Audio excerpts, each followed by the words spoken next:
حضرت عائشہ رضی اللہ تعالی عنہ فرماتی ہیں، ایک دن حضور صلی اللہ علیہ وسلم گھر آئے۔ میں نے دیکھا آج حضور صلی اللہ علیہ وسلم بہت خوش ہیں۔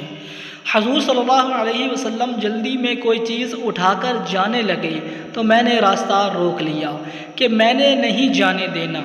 حضور صلی اللہ علیہ وسلم نے کہا، عائشہ میرا کوئی انتظار کر رہا ہے۔ اما عائشہ رضی اللہ تعالی عنہا نے فرمایا کہ حضور صلی اللہ علیہ وسلم لوگ تو آتے ہی رہتے ہیں، میری بھی بات سن لیں۔ حضور صلی اللہ علیہ وسلم نے فرمایا، اچھا بتاؤ کیا بات ہے؟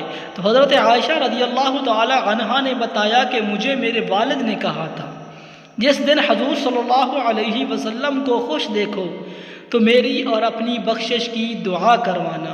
حضور صلی اللہ علیہ وسلم نے ہاتھ اٹھائے، اے اللہ عائشہ اور ابو بکر کو عزت والی زندگی عطا فرما، اے اللہ ان کا حساب قیامت میں آسان فرمانا، اور پھر کہا، اے اللہ انہیں بغیر حساب ہی جنت عطا فرما۔ حضور صلی اللہ علیہ وسلم دعا مانگ چکے تو پوچھا، حضرت عائشہ خوش ہو گئی ہو؟ جی حضور صلی اللہ علیہ وسلم خوش ہو گئی ہوں۔ حضور صلی اللہ علیہ وسلم اٹھ کے جانے لگے تو واپس لوٹ آئے اور کہا، عائشہ میری دعا سن کے رو رہی ہو؟ مجھے قسم ہے اللہ کی عزت کی، میں نے اپنے ہر امتی کے لیے یہی دعا دن میں 2 مرتبہ مانگتا ہوں۔ اللہ تعالیٰ کی ذات ہم مسلمانوں کو اپنے پیارے آقا صلی اللہ تعالیٰ علیہ وآلہ وسلم کا عشق و رسول عطا فرمائے۔